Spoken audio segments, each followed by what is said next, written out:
स्वागत है आपका अपने YouTube channel skies preparation hub पर। जैसा कि हम आज क्लास 11th NCERT का जो बुक हमने शुरू किया था उसको आगे बढ़ाएंगे, और क्योंकि साथ में हम लंबा नोट्स आज से नहीं बनाएंगे, क्योंकि हो क्या रहा है शॉर्ट नोट जो इम्पोर्टेंट होगा उस नोट्स को हम बनाएंगे, और जब चैप्टर समाप्त होगी तो आप लोगों को जो है प्रत्येक चैप्टर का PDF आपको व्हाट्सएप पर सेंड कर दिया जाएगा। और इसलिए इसको हम थोड़ा, चूँकि लंबा चैप्टर है और आपके कई विषय पढ़ाने हैं, तो इसे थोड़ा सा हम अपना तेज़ी से अध्ययन करेंगे और अपना पूरा ध्यान जो है जब हम इसको पढ़ाएंगे NCERT को, तो इसको आप केंद्रित रखिएगा। चूँकि आगे आने वाले आपके एग्ज़ाम के लिए या फिर 11th 12th के लिए या कंपटीशन के लिए तो आपको हर हाल में NCERT लाइन बाय लाइन आपको पढ़ना ही पड़ेगा। तो बहुत सारे छात्र समय निकल जाने के बाद अंत में इसको शुरू करते हैं पढ़ना, और आज हम इसको यदि शुरू करें तो हमारा जो भी सिविल सर्विसेज वगैरह का एग्ज़ाम है या किसी भी प्रकार का जो प्रतियोगिता परीक्षा है, इसके लिए हमारा जो NCERT है उसमें क्लास 11th की पूर्ण तैयारी हो जाएगी यदि हम लाइन बाय लाइन ध्यान देकर पढ़े तो चलिए, हम लोग काल क्रम जो पढ़ रहे थे उसमें हम लोग अफ्रीका और यूरोप महादेश को पढ़ लिए थे, और उसके आगे हम काल क्रम को आगे बढ़ाते हुए और देखते हैं आज का लेक्चर हमारा कहाँ तक जाता है।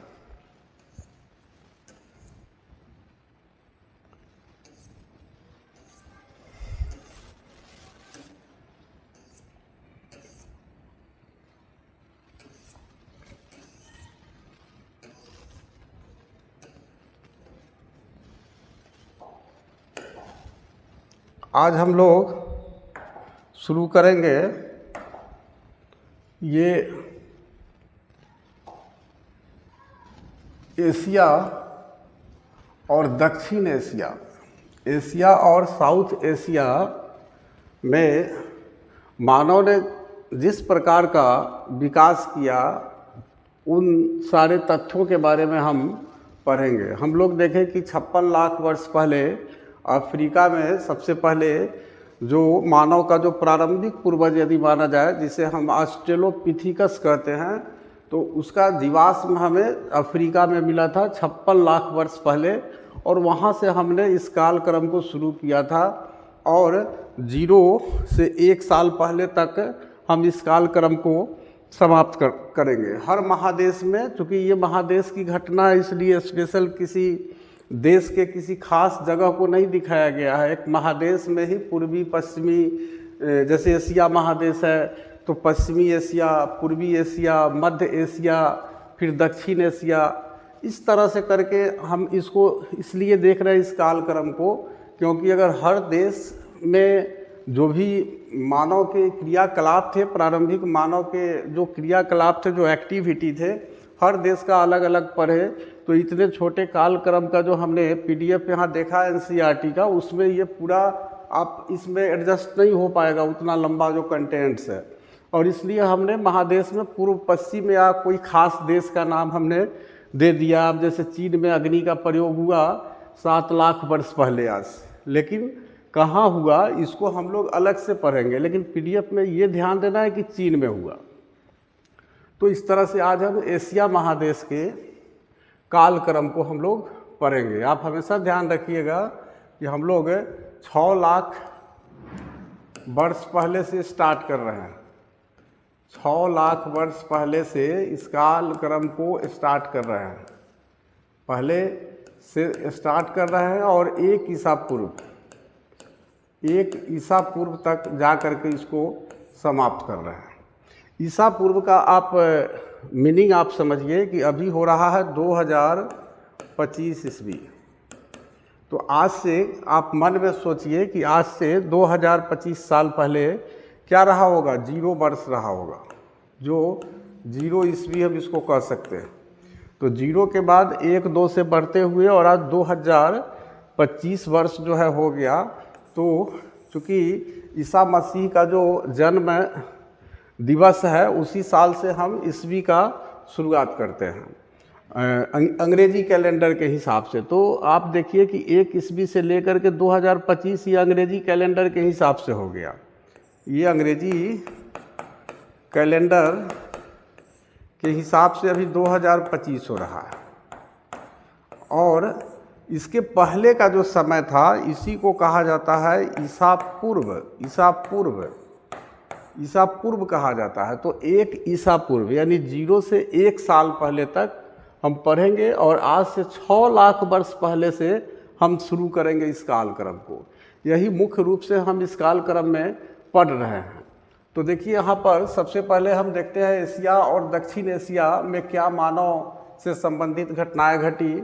इसको देखिए 6 लाख से 5 लाख वर्तमान से पूर्व। वर्तमान का अर्थ हुआ अभी का समय, प्रेजेंट टाइम।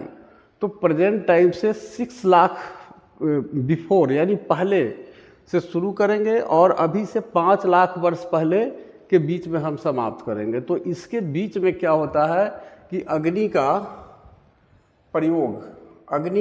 प्रयोग हो रहा है 7 लाख वर्तमान से पूर्व। देखिए यहाँ 6 लाख से हम पढ़ रहे हैं, लेकिन एनसीईआरटी इसको 1 लाख वर्ष और बढ़ा दिया और पीछे ले गया है। तो अग्नि का जो प्रयोग होता है एशिया महादेश में, अगर आप देखिएगा तो सबसे पहले मानव चीन में अग्नि का प्रयोग करता है। यानी आपसे अगर कोई क्वेश्चन पूछे तो दुनिया के पैमाने पर अगर पूछेगा तो फिर आप पढ़े हैं कि अफ्रीका में आज से लगभग 14 लाख वर्ष पहले मानव ने अग्नि का प्रयोग किया था। और एशिया महादेश के परिप्रेक्ष्य में अगर देखा जाए तो एशिया महादेश में चीन आता है। चीन, भारत, श्रीलंका, पाकिस्तान, नेपाल, भूटान, बर्मा, ये सब जो देश है ये एशिया महादेश के देश है।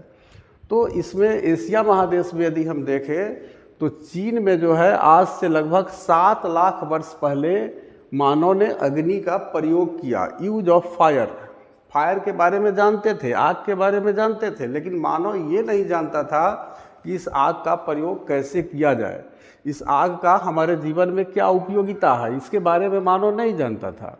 तो देखिए आज से 7 लाख वर्ष पहले चीन में मानव ने अग्नि का प्रयोग किया। दुनिया में नहीं, दुनिया में आ जाएगा तो फिर अफ्रीका आ जाएगा 14 लाख वर्ष पहले, आज से वर्तमान से 14 लाख वर्ष पहले। एशिया महादेश की बात आएगी तो सबसे पहले चीन में आप देख रहे हैं कि आज से 7 लाख वर्ष पहले मानव अग्नि का प्रयोग कर रहा है। उसके बाद देखिए इसी 6 लाख से 5 लाख के बीच में कौन सी घटना घटती है, तो यहाँ पर देखिए और इसको पीछे ले गया दक्षिण एशिया में। यहाँ 6 लाख से 5 लाख दे रहा है, लेकिन यहाँ पर देखिए 7 लाख वर्ष पहले ले गया, यानी 6 लाख वर्ष से भी पहले ले गया।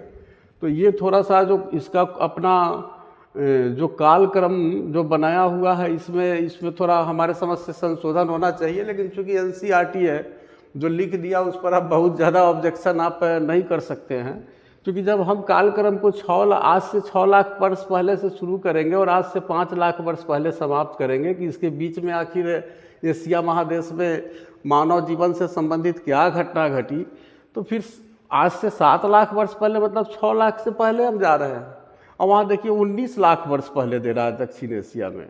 तो इस तरह से इसको हमारे समझ से अगर 19 लाख जा रहा है तो 20 लाख से शुरू करना चाहिए था, इसको 20 लाख वर्ष पहले से शुरू करना चाहिए था।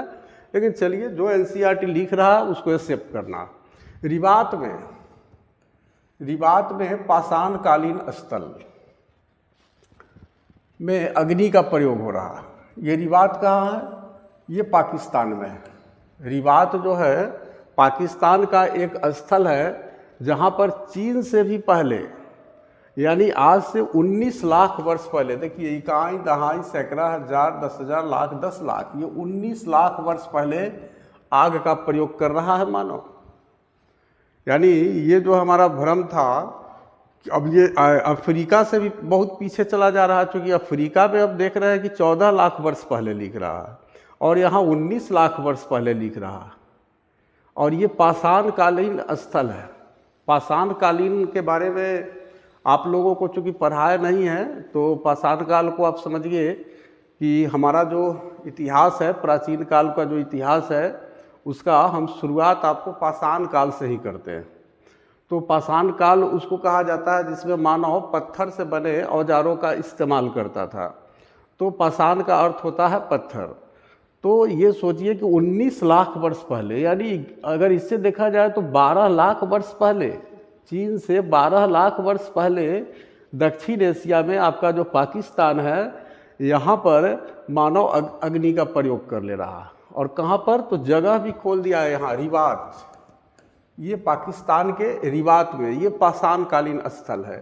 तो इस कन्फ्यूजन को हमें ध्यान में रखना, ये बहुत ही इम्पोर्टेंट टर्म है, महत्वपूर्ण टर्म है।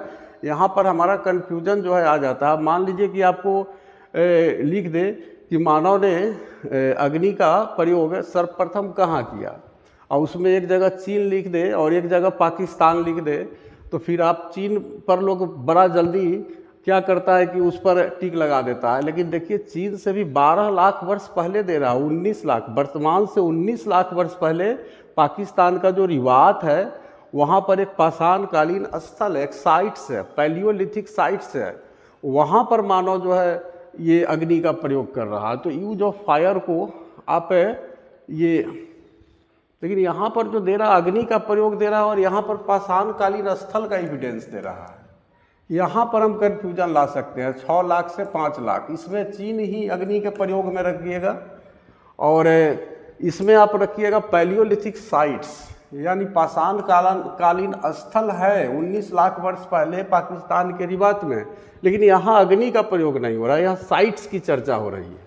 सिर्फ हम ये फर्स्ट फेज पर कन्फ्यूजन कर सकते हैं। तो नेक्स्ट देखिए, ये 5 लाख से 1,50,000 वर्तमान से पूर्व में कोई घटना का साक्ष्य नहीं मिल रहा है। फिर देखिए 1,50,000 वर्ष से लेकर 50,000 वर्तमान से पूर्व, यानी आज से लगभग 1.5 लाख वर्ष पहले से हम शुरू करेंगे और आज से 50,000 वर्ष पर समाप्त करेंगे। इस समय एशिया में कौन सी घटना घट रही है ये देखिए। प्राज्ञ मानव, प्राज्ञ मानव, इसी को हम क्या कहते हैं, ज्ञानी मानव भी कहते हैं, ज्ञानी मानव भी कहते हैं। और इसी का जो ये नेम देख रहे हैं होमो सैपियंस, भी इसी ज्ञानी मानव को कहा जाता है और प्राज्ञ मानव भी होमो सैपियंस को कहा जाता है। तो एशिया में इसका जीवाश्म मिल रहा है, जीवाश्म मिल रहा है 1 लाख वर्तमान से पूर्व का, यानी आज से 1 लाख वर्ष पहले का ये जीवाश्म है। यानी हम कह सकते हैं कि एशिया महादेश में होमो सेपियंस के जीवाश्म का जो अवशेष है वह आज से 1 लाख वर्ष पहले हमें प्राप्त हुआ। और ये कहाँ पर हुआ, तो पश्चिम एशिया में प्राप्त हुआ। एशिया महादेश का जो पश्चिमी भाग है, यूरोप से सटा हुआ भाग, वहाँ पर हमें होमो सेपियंस या ज्ञानी मानव या प्राज्ञ मानव का जीवाश्म हमें प्राप्त हो रहा है। जीवाश्म का अर्थ आप समझते हैं, जीवाश्म को अंग्रेजी में फॉसिल्स कहते हैं। जीवाश्म को अगर हम देखेंगे तो अंग्रेजी में इसको फॉसिल्स कहते हैं। और फॉसिल्स में क्या होता है कि जब किसी जीव की मृत्यु हो जाती है तो मृत्यु होने के बाद जो कुछ भी उसके सड़ने गलने के बाद, डिकम्पोज होने के बाद, अपघटन के बाद जो कुछ भी उसका बचा हुआ भाग होता है उसी को हम क्या कहते हैं, उस जीव का अस्म कहते हैं, जीवाश्म, उसी को कहा जाता है, फॉसिल्स उसी को कहा जाता है। तो ये जो होमो सेपियंस है इसके फॉसिल्स आज से लगभग 1 लाख वर्ष पहले हमें पश्चिम एशिया में मिल रहा है। पश्चिम एशिया, वेस्टर्न एशिया में मिल रहा है, ये ध्यान दीजिएगा। एशिया महादेश में पहली बार आज से 1 लाख वर्ष पहले ये प्राज्ञ मानव, ज्ञानी मानव या होमो सेपियंस, इसका अवशेष मिल रहा है। 50,000 वर्ष तक का घटना हमने देख लिया। अब आप देखिए कि 50,000 से 30,000 वर्तमान से पूर्व में हमें कोई साक्ष्य का यहाँ चर्चा एनसीईआरटी नहीं किया है। अब आज से 30,000 वर्ष पहले से शुरू करेंगे और आज से 10,000 वर्ष पहले के बीच जो घटना घटी, यानी 20,000 साल हो रहा है। देखिए आज से 30,000 साल पहले और आज से 10,000 साल पहले समाप्त हो जाती है। तो इसके बीच में मानव क्या कर रहा है कि एशिया में कुत्ते को पालतू बनाया गया। कुत्ते को कब पालतू बनाया, ये भी पश्चिम एशिया में ही बनाया गया। एशिया महादेश के पश्चिम भाग में ही कुत्ते को पालतू बनाया गया। और कब बनाया गया, तो आज से लगभग 14,000 वर्ष पहले, आज से लगभग 14,000 वर्ष पहले पश्चिम एशिया में कुत्ते को पालतू बनाया गया।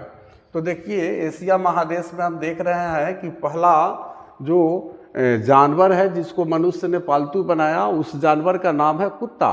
और इसको पालतू कब बनाया, तो आज से लगभग 14,000 वर्ष पहले इसको पालतू बनाया। और इसका साक्ष्य कहाँ से मिला है, इसका सबूत कहाँ से मिला है, तो पश्चिम एशिया से मिला है। उसी समय देखिए हमारे दक्षिण एशिया में क्या घटना घट रही है।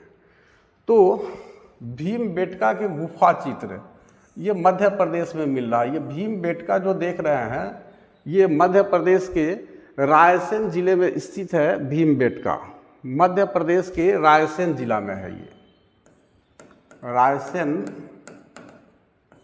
डिस्ट्रिक्ट है और यहीं पर ये केव पेंटिंग्स मिल रहा, गुफा चित्र मध्य प्रदेश में। तो मध्य प्रदेश कहाँ स्थित है, भारत में स्थित है। भारत किधर स्थित है, दक्षिण एशिया में स्थित है। तो साउथ एशिया में हमारा भारत स्थित है, दक्षिण एशिया में। और यहाँ जो भारत में एक राज्य है मध्य प्रदेश, वहीं पर एक भीमबेटका है, एक स्थल है जो मध्य प्रदेश के रायसेन जिले में स्थित है। और उसी पर एक गुफा पेंटिंग्स मिला है, जैसे एक पहाड़ की गुफा है जहाँ मानव रहते थे। और आप देखे थे अफ्रीका महादेश में भी हमें आपको मिला था, और उसके बाद यूरोप में भी के पेंटिंग्स के हमें साक्ष्य मिले थे। और ये देखिए भारत में भी गुफा चित्र का हमें साक्ष्य मिल रहा है मध्य प्रदेश में। इसके साथ साथ होमोसेपियंस का भी जीवाश्म मिल रहा है। होमोसेपियंस यानी कैसा मानव, ज्ञानी मानव या प्राज्ञ मानव, हमसे बहुत पहले मिल गया है पश्चिम एशिया में। लेकिन भारत में कब मिल रहा है, तो वर्तमान से पूर्व 25,500 वर्ष पहले, यानी आज से लगभग 25,500 वर्ष पहले हमें होमोसेपियंस का जीवाश्म मिल रहा है दक्षिण एशिया में। और दक्षिण एशिया में कहाँ मिल रहा है, श्रीलंका में मिल रहा है। श्रीलंका भी दक्षिण एशिया का ही एक देश है। तो इस तरह से मध्य प्रदेश में के भीमबेटका में गुफा चित्र और होमोसेपियंस का जो जीवाश्म मिल रहा है वह कहाँ, दक्षिण एशिया में श्रीलंका में मिल रहा है। और कब का मिल रहा है, तो 25,500 वर्ष पहले मिल रहा है। और एशिया महादेश की बात करें तो आज से लगभग 1 लाख वर्ष पहले होमोसेपियंस का जीवाश्म पश्चिम एशिया में मिल रहा है। उसके बाद चलते हैं नेक्स्ट, हम लोग 8,000 से 7,000 ईसा पूर्व के बीच क्या घटना घट रही है इसे देखते हैं। ये हम लोग 8,000 से 7,000 ईसा पूर्व में आ गए। ईसा पूर्व का मतलब है कि अभी 2025 हो रहा है, तो आज से 2025 साल पहले जीरो था। तो जीरो से 8,000 साल पहले और जीरो से 7,000 साल पहले के बीच की घटना को हम 8,000 से 7,000 ईसा पूर्व कहेंगे।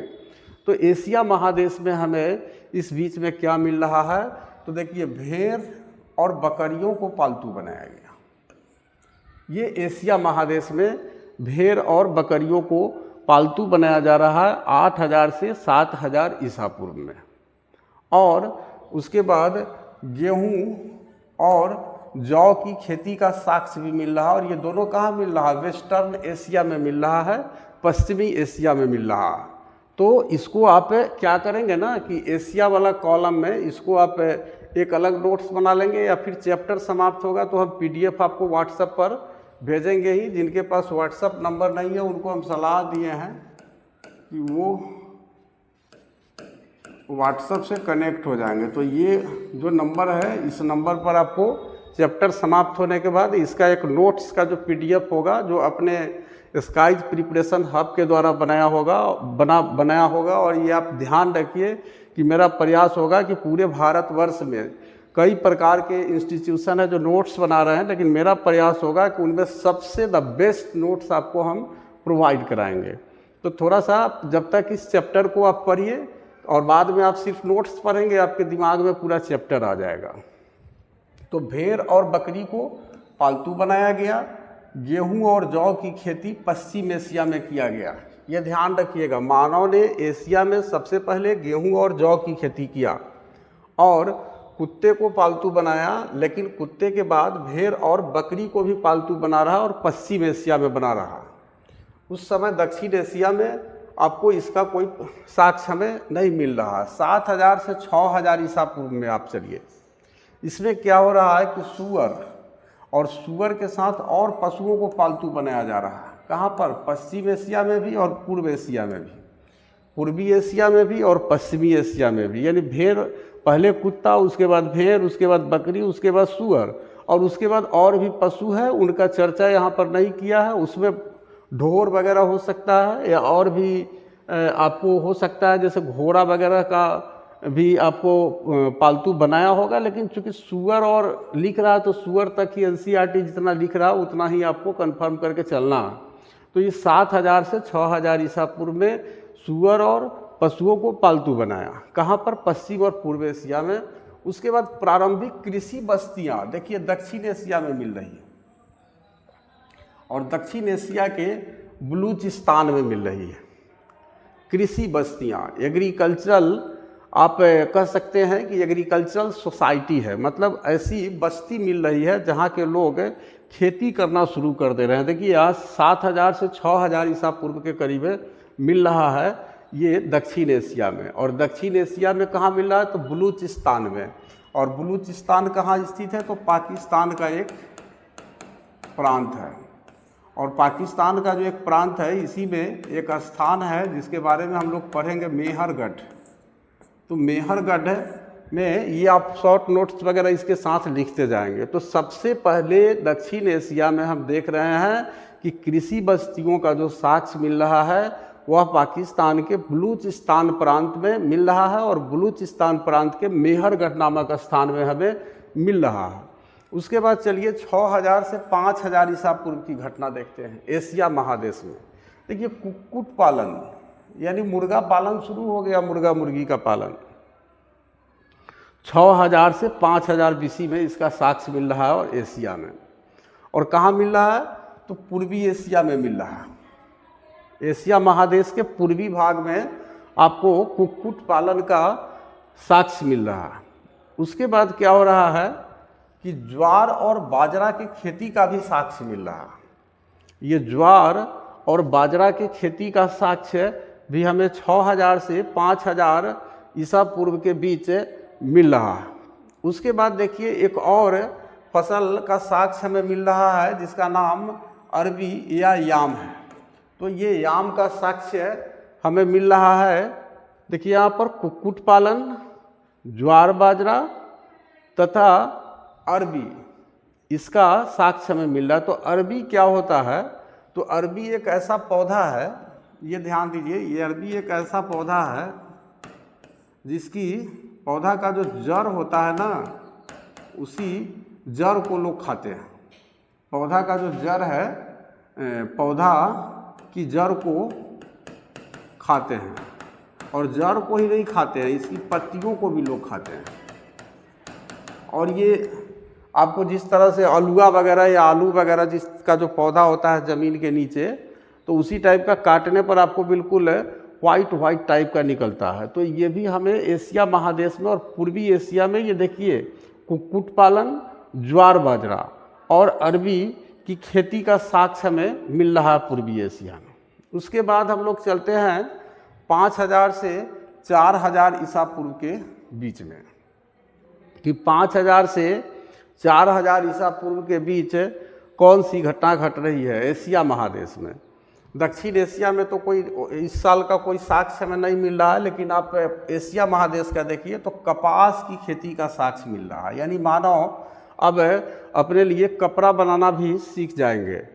और कपास की खेती का साक्ष्य हमें कहाँ मिल रहा है? दक्षिण एशिया में मिल रहा है। दक्षिण एशिया में कपास की खेती का साक्ष्य मिल रहा है। और दक्षिण एशिया में आपको मेहरगढ़ में भी कपास का साक्ष्य हमें मिला है। जानते हैं कि पाकिस्तान जो है वो दक्षिण एशिया में ही है, भारत भी दक्षिण एशिया में है, और पाकिस्तान का जो ये बलूचिस्तान प्रांत है उसी में एक मेहरगढ़ स्थान है जहाँ पर हमें क्या मिला है? कृषि बस्तियों का साक्ष्य मिला है। प्रारंभिक कृषि बस्तियाँ, शुरुआत का जो कृषि बस्तियाँ था, खेती करने वाले लोगों की जो बस्तियाँ था जहाँ मिली थी, वहीं पर हमें कपास की खेती का साक्ष्य भी मिलता है। तो ये दक्षिण एशिया में मिलता है। और तांबे का प्रयोग भी अब शुरू हो जा रहा है। देखिए क्वेश्चन भी है कि मानव ने सबसे पहले किस धातु का आविष्कार किया, तो हम लोग पढ़ते हैं कि तांबे का आविष्कार किया।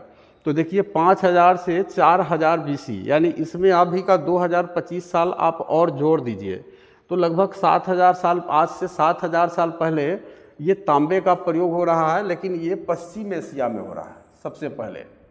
ये देखिए ये करीब का समय है। उसके बाद हम नेक्स्ट चलते हैं 4000 से 3000 ईसा पूर्व में एशिया महादेश में मानव ने क्या प्रगति की। कुम्हार के चाक का प्रयोग शुरू कर दिया मानव ने। कुम्हार के चाक का प्रयोग मानव ने शुरू कर दिया, और कुम्हार के चाक पर आप जानते हैं कि मिट्टी के बर्तन बनाए जाते हैं। तो अब 4000 से अब कुम्हार के चाक का प्रयोग आपको 4000 से 3000 ईसा पूर्व के बीच मानव कर रहा है। उसके बाद अब देखिए यातायात के लिए पहिए का प्रयोग 3600 ईसा पूर्व, ये एक्यूरेट टाइम दिया है, याद रखिएगा। मानव ने यातायात के लिए पहिए का प्रयोग 3600 ईसा पूर्व में प्रारंभ किया। और ये सारी घटनाएं कहाँ घट रही है इसे आप देखिए, इसको पर ही हम चर्चा करेंगे। लेखन का प्रयोग इसके 400 वर्ष बाद, ये जो पहिए का आविष्कार हो रहा है 3600 ईसा पूर्व में, इसके 400 वर्ष बाद 3200 ईसा पूर्व में ये मेसोपोटामिया में लिखना भी लोगों ने प्रारंभ कर दिया है। और हम लोग पढ़ेंगे लेखन कला और शहरी जीवन, जो चैप्टर पढ़ेंगे उसमें हम इस पर विस्तार से चर्चा होगा। तो आप ये याद रखेंगे कि 3200 ईसा पूर्व में मेसोपोटामिया में ये लेखन का प्रयोग किया गया। और मेसोपोटामिया आप जानते हैं कि आज का जो इराक है, आज का जो इराक है, इसी इराक का ये भाग है मेसोपोटामिया। इराक है और बगदाद वाला जो भाग है, तो वहीं पर आपको मेसोपोटामिया की सभ्यता के बारे में पढ़ेंगे। जो भारत ये आपको दुनिया की सबसे पुरानी सभ्यता इसको मानी जाती है। और यहीं पर कांसे का भी प्रयोग हो रहा है। कांसा, ब्रॉन्ज। कांसा क्या है? कांसा एक मिश्र धातु है। इसके बारे में आप जान लीजिए कि कांसा एक मिश्र धातु है। तो मिश्र धातु का अर्थ होता है कि इसमें तांबा का आविष्कार तो मानव पहले कर लिया है, और जब टीन का आविष्कार करता है तो तांबा और टीन दोनों को मिला करके एक धातु बनाता है, उसी को मिश्र धातु कहते हैं। क्योंकि दो मिला हुआ है तो उसको मिश्र कहते हैं, मिश्रण बन जाता है धातुओं का। तो ये तांबा और टीन से मिला करके कांसा बनाया जाता है, और कांसा का प्रयोग जो है मानव मेसोपोटामिया में कर रहा है। और ये देखिए कांसा का प्रयोग क्यों कर रहा है, क्योंकि ये तांबा का जो औजार बनाता था अपने खेती बाड़ी करने के लिए या शिकार करने के लिए या पेड़ों की कटाई के लिए, तो कांसा और टीन का औजार जो है वो मुड़ जाता था। और जब मानव ने ये तांबा और कांसा दोनों तांबा और टीन दोनों को मिक्स करके कांसा बना लिया, और कांसा का जब औजार बनाया तो वो बहुत मजबूत होता था और वो आसानी से मुड़ता नहीं था। और देखिए इसी बीच में तांबे का प्रयोग हो रहा है। कहाँ पर? दक्षिण एशिया में हो रहा है, यानी हम लोगों के साइड में अगर आप देखेंगे तो तांबे का प्रयोग हो रहा है। उसके बाद चलते हैं हम लोग इसको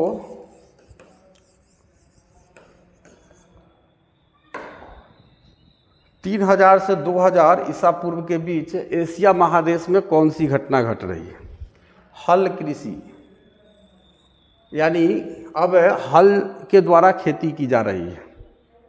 पहले लोग जो है आपको जो दूसरे प्रकार के उनके औजार होते थे, कुल्हाड़ी या कुदाल टाइप के जो औजार होते थे, उससे वो खोद करके खेती करते थे। और प्राकृतिक खेती भी होती थी, ऐसे ही बिचका वगैरह छींट दिए कहीं तो हो गया। लेकिन अब ये हल चला करके लोग खेती करना प्रारंभ कर दिया है एशिया महादेश में। और ये एक नगर भी इसमें बस रहा है। ये 3000 से 2000 ईसा पूर्व के बीच एक नगर का भी विकास हो रहा है पहली बार, जिस नगर का नाम है मेसोपोटामिया। और मेसोपोटामिया जो है वो आज का जो इराक है, उसी इराक वाले भाग को पहले मेसोपोटामिया कहा जाता था। ये दजला और फरात दो नदियों के बीच स्थित था, और मेसोपोटामिया का अर्थ भी होता है दो नदियों के बीच की भूमि। उसके बाद देखिए एशिया महादेश में ही एक और घटना घट रहा है, सिल्क का प्रयोग हो रहा है। और कहाँ हो रहा है? चीन में। यानी कह सकते हैं कि सिल्क का प्रयोग मानव ने सबसे पहले कहाँ किया? तो चीन में किया। उसके बाद घोड़े को पालतू बनाया। ये सब घटना 3000 से 2000 ईसा पूर्व के बीच हो रही है। घोड़े को पालतू जानवर बनाया गया और कहाँ बनाया गया? मध्य एशिया में बनाया गया। मध्य एशिया यानी अरब के आसपास का जो भूभाग है उसी को हम लोग तुर्की ये सब जो है मध्य एशिया का जो पार्ट है वहाँ पर आपको ईरान ये इराक ये सब वाला जो भाग है मेसोपोटामिया के आसपास का भाग, तो वहीं पर घोड़ा को पालतू बनाया जा रहा है 3000 से 2000 ईसा पूर्व में। उसके बाद देखिए चावल की खेती का साक्ष्य हमें दक्षिण पूर्व एशिया में मिल रहा है। दक्षिण पूर्व एशिया यानी हमारे भारत या चीन वाला जो क्षेत्र है, यहाँ पर आपको 3000 से 2000 ईसा पूर्व के बीच चावल की खेती का साक्ष्य दक्षिण पूर्व एशिया में हमें मिल रहा है। और एक और घटना 3000 से 2000 ईसा पूर्व के बीच दक्षिण एशिया में घट रही है कि हड़प्पा कालीन संस्कृति के नगर हमें दिखाई दे रहे हैं 3000 से 2000 ईसा पूर्व के बीच। और ये हड़प्पा जो संस्कृति है ये भारत की सबसे प्राचीन सभ्यता और संस्कृति है। तो हड़प्पा संस्कृति के जो नगर है यानी भारत के सबसे प्रारंभिक जो नगर है उसमें किस प्रकार का लोगों का रहन सहन था, उसी रहन सहन को हम संस्कृति कहते हैं। तो हम लोग पढ़ेंगे 12th क्लास में, हालांकि इसे पढ़ना है, लेकिन ये जान लीजिए कि भारत की जो सबसे पुरानी सभ्यता है उसे हम हड़प्पा कालीन संस्कृति या हड़प्पा सभ्यता के नाम से जानते हैं। तो ये भी 3000 से 2000 ईसा पूर्व में एशिया महादेश यानी भारत के जो क्षेत्र है वहाँ मिल रहे हैं। और ये संस्कृति आपको दुनिया के 3 देशों में फैली हुई थी, भारत, पाकिस्तान और अफगानिस्तान। 3 देशों में यह हड़प्पा कालीन संस्कृति फैली हुई थी। तो इसका एविडेंस हमें मिल रहा है 3000 से 2000 ईसा पूर्व के बीच। और उसके बाद लिपि का भी प्रयोग हो रहा है। देखिए ये हड़प्पा का लिपि है, लगभग 2700 ईसा पूर्व में, 2700 ईसा पूर्व यानी 2700 से 2700 वर्ष पहले का ये लोग लिपि का प्रयोग कर रहा है, जिस लिपि को आज तक पढ़ा नहीं जा सका और पढ़ा नहीं जा सका है। और ये देखिए चित्र बना करके अपने बात को प्रकट करने का प्रयास कर रहे हैं। हमारे बहुत सारे इतिहासकार पढ़ने का इसे प्रयास किए। हड़प्पा के लिपि का सिंधु घाटी सभ्यता इसी को कहा जाता है, हड़प्पा सभ्यता को ही। तो इसके लिपि को बहुत सारे हमारे इतिहासकारों ने पढ़ने का प्रयास किया, लेकिन अभी तक इसको पढ़ने में किसी को भी सफलता नहीं मिली है, क्योंकि ये जो लिपि है ये भाव चित्रात्मक लिपि है, भाव चित्रात्मक लिपि है। हड़प्पा संस्कृति की भाव चित्रात्मक लिपि है। तो भाव चित्रात्मक लिपि का मतलब है कि चित्र बना करके इसमें मानव अपने मनोभावों को व्यक्त करने का प्रयास करता है। तो इस तरह से हमने यहाँ तक देखा। इसके बाद आगे देखिए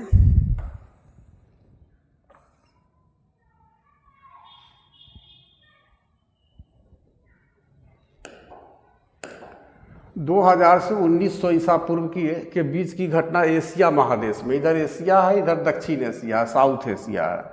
तो ये खास पानी में रहने वाली भैंस को पालतू बनाया गया। ये पूर्वी एशिया में, एशिया महादेश का जो पूर्वी भाग है वहाँ पर मानव ने भैंस को भी अब पालतू बना लिया, लेकिन भैंस को पालतू थोड़ा देर से बनाया, 2000 से 1900 ईसा पूर्व के बीच बनाया। मतलब 0 से 2000 वर्ष पहले से लेकर के और 0 से 1900 वर्ष पहले के बीच में मानव ने क्या किया कि पानी में रहने वाले भैंस को पहले पालतू बनाया था। तो ये बात आपको ध्यान में रखना है।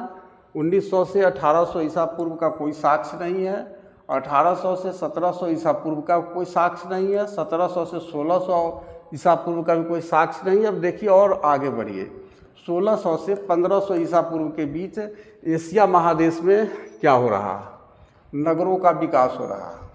अब नए नए नगर जो है बन रहे हैं, यानी हम कह सकते हैं कि 1600 ईसा पूर्व का मतलब है कि 0 से 1600 वर्ष पहले, इधर 0 के बाद 2025 वर्ष हो गया, इसको जोड़ दीजिए तो 5 2 6 2 1 3 यानी लगभग 3600 साल पहले आज से अगर देखा जाए तो नगर बनने शुरू हो गए थे एशिया महादेश में।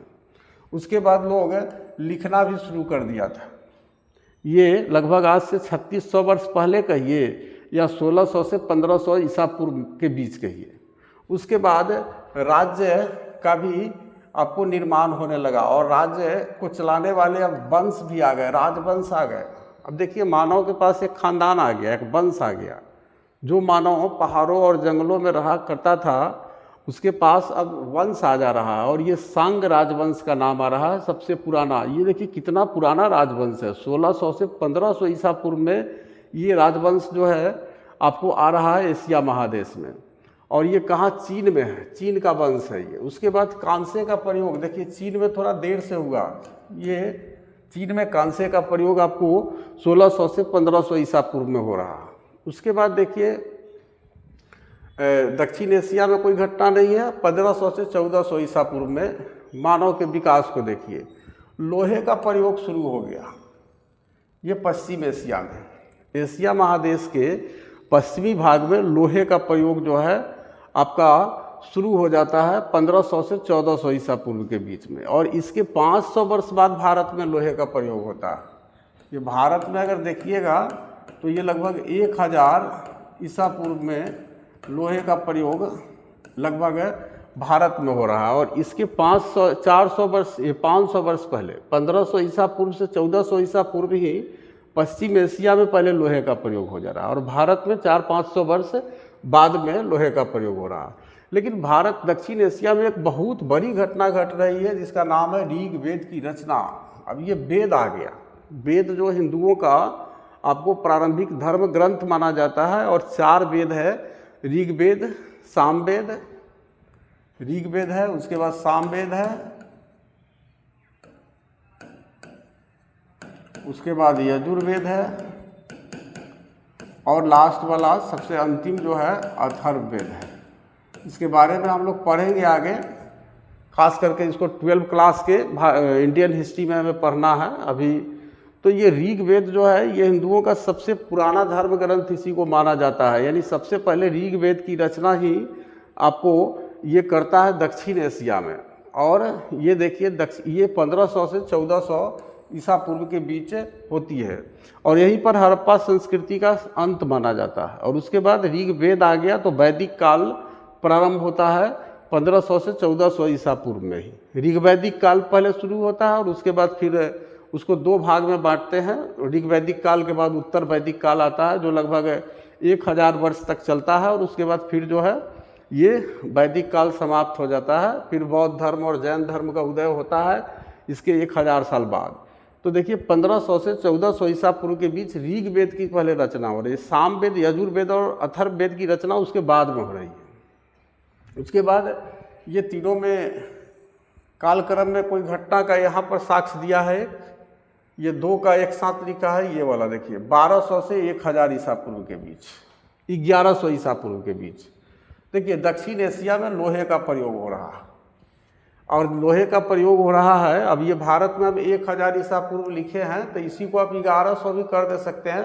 कहीं कहीं 1000 ईसा पूर्व में ही मिलता है और शेष हालांकि ये उत्तर प्रदेश के अतरंजी खेरा में मिलता है। उत्तर प्रदेश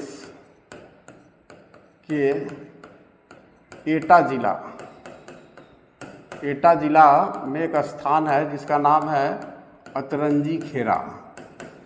ये भारत में तो यहाँ पर 1000 ईसा पूर्व का साक्ष्य में मिला है अतरंजी खेरा में लोहे के प्रयोग का साक्ष्य। लेकिन यहाँ चूँकि लिख रहा है 1200 से 1100 ईसा पूर्व, तो आप इसको 1200 से 1100 ईसा पूर्व भी आप इसको लेकर चल सकते हैं। और ऐसे 1000 ईसा अगर ये ऑप्शन दिया रहेगा तो हम इसको टिक लगाएंगे और नहीं तो 1000 ईसा पूर्व आप कन्फर्म रखिएगा। और दक्षिण एशिया की बात है तो भारत उसमें आ जाएगा। तो ये लोहे का प्रयोग हो रहा है 1200 से 1100 ईसा पूर्व के बाद। और उसके बाद महापाषाण मेगालिथ्स का भी हमें अवशेष मिल रहा है और ये कहाँ मिल रहा है, दक्कन के पठार में और दक्षिण भारत में। साउथ इंडिया उत्तर भारत और दक्षिण भारत के बीच में महाराष्ट्र के पास अगर आप देखेंगे तो एक बहुत बड़ा पठारी क्षेत्र है जिसे दक्कन कहते हैं उसे हम। और उसके दक्षिण वाला जो भाग है वो दक्षिण भारत है। दक्षिण भारत में आप देखेंगे तो केरल, उसके बाद आंध्र प्रदेश, उसके बाद तमिलनाडु, कर्नाटक, उसके बाद अभी तेलंगाना, ये सब जो राज्य आ गया ये सब दक्षिण भारत के राज्य है। तो यहाँ पर आप देखिए 1200 से 1100 ईसा पूर्व के बीच में ही महापाषाण यानी मेगालिथ्स के हमारे साक्ष्य मिल रहे हैं। तो ये महापाषाण क्या है, ये एक प्रकार का कब्र था। ये एक प्रकार का कब्र था जहाँ पर मान लीजिए कोई व्यक्ति अगर कोई व्यक्ति का अगर डेथ हो गया तो उसको सुला दिया, सुला करके चारों तरफ से उसको बड़े बड़े पत्थर, बड़ा बड़ा पत्थर का टुकड़ा सबसे इसको क्या किया, इसको ढक दिया। तो ये एक प्रकार का समाधान था, सिमेट्री था ये। तो ये महापाषाण यानी देखिए मानव को अब एक विशेष तरीके से दफनाया जा रहा है साउथ इंडिया में, दक्षिण भारत में, और इसका अवशेष हमें 1200 से 1100 के आसपास हमें मिल रहा है। और इसके पहले मानव का क्या आप कहेंगे, मानव पहले उसका चूँकि मानसिक रूप से उतना विकास नहीं हुआ था, उतना सभ्य नहीं था, उतना सांस्कृतिक विकास नहीं हुआ था, तो फिर मानव जो है वो क्या करता था, मर गया तो ऐसे ही उसको छोड़ दिया। छोड़ने के बाद उसका जो जीवाश्म मिला, फॉसिल्स मिला, उसी का हम अध्ययन करके ये पता करते हैं कि ये कब का है और कितना साल पुराना है। लेकिन अब ये मानव इतने थोड़ा कल्चर्ड हो गए हैं, थोड़ा सभ्य हो गए हैं। अब जब कोई मरता है तो अपने मृतक का अंतिम संस्कार एक विशेष तरीक़ा से करते हैं। तो ये महापाषाण में आएगा कि मानव को दफनाने के बाद बड़े बड़े पाषाण, मेगालिथ्स यानी बड़े बड़े पत्थर के टुकड़ों से उन्हें ढक दिया जाता था, और उस कब्र को हम महापाषाण कहते थे। और यहाँ के लोग बड़े बड़े पत्थर का भी उपयोग जो है करते थे। तो ये दक्षिण भारत में हमें 1200 से 1100 ईसा पूर्व के बीच में हमें महापाषाण का साक्ष्य भी मिल रहा है और लोहे के प्रयोग का भी साक्ष्य मिल रहा है। उसके बाद 1100 से 1000 ईसा पूर्व में एक कोहान वाले ऊँट को पालतू बनाया अरब में। कहाँ पालतू बनाया, तो ये देखिए ये कोहान वाले ऊँट को पालतू बनाया गया, अरब में पालतू बनाया गया। कुबर वाला, एक जो कुबर वाला जो ऊँट है उसको 1100 से 1000 ईसा पूर्व के बीच पालतू बनाया जा रहा अरब में, यानी एशिया महादेश में। एशिया महादेश का कॉलम है इधर वाला, तो याद रखिएगा एशिया महादेश में 1100 से 1000 ईसा पूर्व के बीच आपको ऊँट को पालतू बनाया गया। उसके बाद देखिए फिर नेक्स्ट बहुत आगे बढ़ जाते हैं हम लोग, 600 से 500 ईसा पूर्व। 600 से 500 ईसा पूर्व का मतलब है कि 0 से 600 वर्ष पहले। तो इधर 2025 हो रहा और उसके 600 वर्ष पहले, तो ये 5262 यानी आज से लगभग 2600 वर्ष पहले का घटना देखिए एशिया महादेश में। सिक्कों का प्रयोग हो रहा है तुर्की में, ये तुर्की में सिक्कों का प्रयोग हो रहा है। यानी अब जो शासक है, जो राजा है, तो वो क्या कर रहे हैं कि अपने आर्थिक क्रियाओं के में संतुलन बनाने के लिए, अपने इकोनॉमिक डेवलपमेंट के लिए, इकोनॉमिक बैलेंस के लिए, आर्थिक संतुलन के लिए सिक्कों का प्रयोग कर रहे हैं मानव। और एशिया में सबसे पहले कहाँ सिक्कों का प्रयोग किया गया, तो तुर्की में किया गया। उसके बाद देखिए इसी 600 से 500 ईसा पूर्व में आएगा 546 ईसा पूर्व। 546 ईसा पूर्व में एक फारसी यानी ईरान को ही फारस कहा जाता है। तो ईरान में एक साम्राज्य, एक एम्पायर की स्थापना हो रहा है जिसका नाम है, जिसको हम फारसी साम्राज्य कहेंगे। तो इसकी राजधानी आपको पर्सिपोलिस थी। ये पर्सिपोलिस के बारे में आपको बार बार चर्चा किया जाएगा। देखिए एशिया महादेश में कितनी बड़ी क्रांतिकारी घटना घट रही है 546 ईसा पूर्व में, कि फारसी साम्राज्य की स्थापना हो रही है। और इस फारसी साम्राज्य की जो राजधानी है ये पर्सिपोलिस है। आपसे पूछेगा कि मानव ने एशिया महादेश में सिक्कों का प्रयोग सबसे पहले कहाँ किया, तो तुर्की में किया। उसके बाद एक दार्शनिक भी आ रहे हैं, चीनी दार्शनिक, जिनका नाम है कन्फ्यूशियस, और ये लगभग 551 ईसा पूर्व में आ रहे हैं। दार्शनिक यानी इसी दार्शनिक को अंग्रेजी में फिलॉसफर कहते हैं। ये फिलॉसफर होते हैं जो हमारे जीवन से संबंधित जो भी घटनाएं होती है, जन्म और मृत्यु के परे यानी मरने के बाद भी बहुत सारी बातों के बारे में हमारे दार्शनिक जो है व्याख्या करने का प्रयास करते हैं। और जन्म और मृत्यु के बीच हम जो जीवन जीते हैं उसका भी विस्तार से जो है व्याख्या करते हैं एक दार्शनिक। तो इस तरह से ये कन्फ्यूशियस जो है ये आपको हमारे एशिया महादेश में हो रहे हैं। ये वहाँ बहुत बड़ी ये रिवॉल्यूशन है ये एशिया का। उसके बाद देखिए दक्षिण एशिया में क्या हो रहा है, अनेक क्षेत्रों में नगरों और राज्यों की स्थापना हो रही है इस समय। अनेक क्षेत्रों में क्या हो रहा है, नगर भी बन रहा है और राज भी बन रहे हैं। नगर और राज्य की स्थापना हो रही है, पहली बार सिक्कों का प्रयोग हो रहा है। ये दक्षिण एशिया में पहली बार सिक्कों का प्रयोग हो रहा है। इसके पहले ये तुर्की में प्रयोग हो चुका है। 500 ये सिक्कों का प्रयोग 600 से 500 ईसा पूर्व के बीच हो चुका है। उसके बाद जैन और बौद्ध धर्म का प्रसार हो रहा है। अब देखिए धर्म का भी उदय हो गया। अब मानव इतना कल्चर्ड हो गया, इतना डेवलप हो गया। आपको मालूम है कि इससे लगभग 1000 साल पहले ही ऋग्वेद की रचना हो जा रहा। उसके बाद देखिए अब 100 वर्ष और आगे चलते हैं, 400 से 300 ईसा पूर्व में। आप देखिए भारत में, ये दक्षिण एशिया में है, मौर्य साम्राज्य की स्थापना हो रही है लगभग 321 ईसा पूर्व में। और इसकी स्थापना कौन कर रहा है? ये चंद्रगुप्त मौर्य कर रहा है। चंद्रगुप्त मौर्य कर रहा। और इसकी जो राजधानी है वो क्या है? अपना पाटलिपुत्र है, पटना है। यानी पहली बार देखिए 321 ईसा पूर्व में ही पाटलिपुत्र हमारा पटना जो है मौर्य साम्राज्य की राजधानी बन रहा है, जिसमें सम्राट अशोक जैसे शासक भी आ जाएंगे इसमें। और भी इसकी घटनाओं को हम पढ़ेंगे। उसके बाद आगे बढ़ते हैं 300 से 200 ईसा पूर्व के बीच में। एशिया महादेश में क्या हो रहा है कि चीन में एक साम्राज्य की स्थापना 221 ईसा पूर्व में हो रही है। ये भारत के 100 वर्ष बाद लगभग हो रही है। 321 ईसा पूर्व में भारत में यानी दक्षिण एशिया में मौर्य साम्राज्य की स्थापना हो जा रही है। और देखिए चीन में आप देखिएगा तो 221 ईसा पूर्व में आपको स्थापना हो रही है एक साम्राज्य की। और मगध साम्राज्य की स्थापना 321 से पहले ही हो चुका। उसके बाद चीन की विशाल दीवार का निर्माण कार्य प्रारंभ हो जा रहा है। ये चीन की जो विशाल दीवार है, ये सोचिए कि आज से लगभग इसको बनाने में बहुत लंबा समय लगा। कहा जाता है कि इसको लगभग 1400-1500 वर्ष का समय लगा था इस विशाल दीवार को बनाने के लिए। तो ये दीवार जो है, इसी दीवार के कारण कोई भी विदेशी जो है चीन पर आक्रमण नहीं कर पाता था।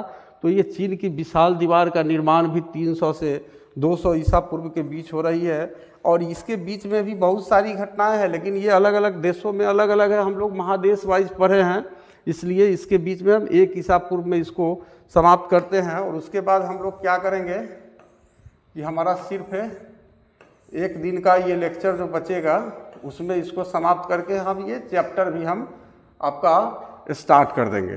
तो इस तरह से आप अगले लेक्चर में हमारा चैप्टर शुरू हो जाएगा। और जो महादेश बचा है उस महादेश का जो मानव जीवन से संबंधित घटनाएं हैं उसको हम पढ़ेंगे। और इसी के साथ हम आज का जो लेक्चर है यही समाप्त करते हैं। और आप लोगों से ये रिक्वेस्ट करते हैं कि आप चैनल को निश्चित रूप से सब्सक्राइब कर लीजिए और इसको लाइक कीजिए। सब्सक्राइबर्स बढ़ेंगे तो फिर हमें इसे लंबा खींचने में कोई परेशानी नहीं होगी। तो चलिए आज का लेक्चर यही समाप्त करते हैं।